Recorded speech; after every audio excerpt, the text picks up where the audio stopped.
आप सभी को जय श्री राम जी। रोज़ाना नई नई कहानियाँ सुनने के लिए इच्छुक हैं तो आप इसको चैनल को सब्सक्राइब करें। रोज़ाना एक नित्य नई कहानी, प्रेरणादायक कोई भी कहानी सुनो, कोई भी घर परिवार का कोई भी बैठा हो सब सुन सकते हैं। आज की कहानी है पाप का गुरु कौन है।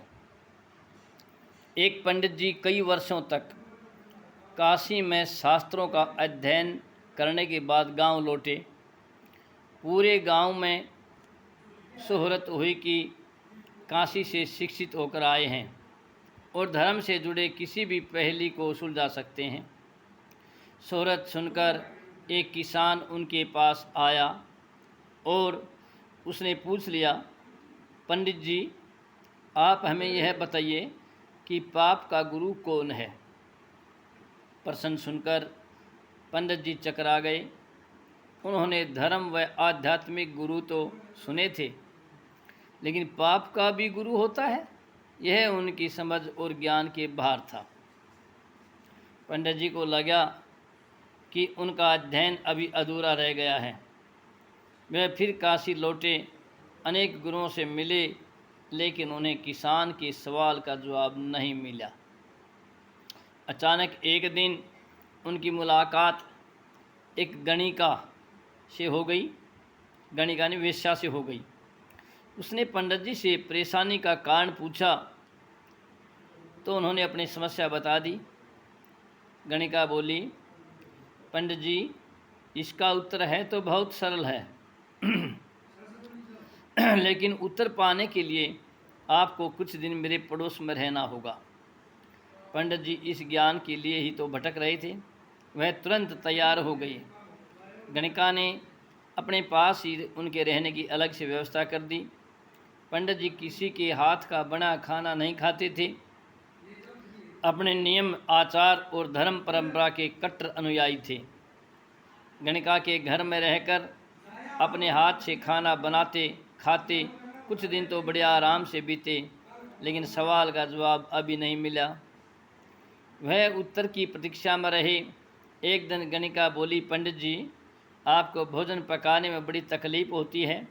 यहाँ देखने वाला तो और कोई है नहीं।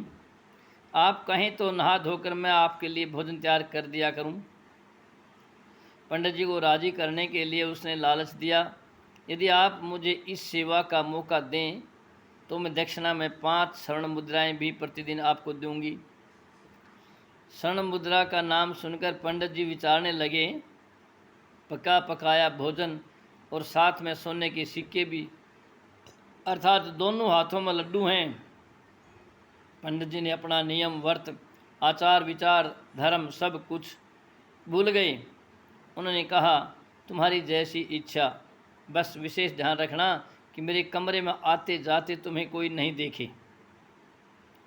पहले ही दिन कई प्रकार के पकवान बनाकर उसने पंडित जी के सामने परोस दिया, पर ज्यों ही पंडित जी ने खाना चाहा, उसने सामने से परोसी हुई थाली खींच ली। इस पर पंडित जी क्रोधित हो गए और बोले, यह क्या मजाक है।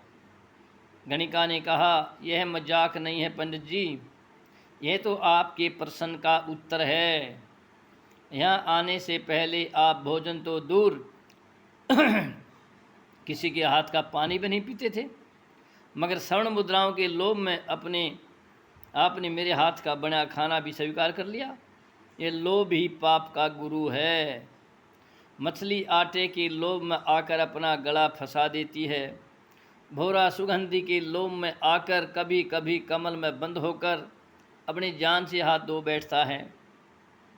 प्रकाश के लोभ में आकर पतंगा भी जान दे बैठता है। दाना चुगने के लोभ में आकर पक्षी जाल में फंस जाते हैं।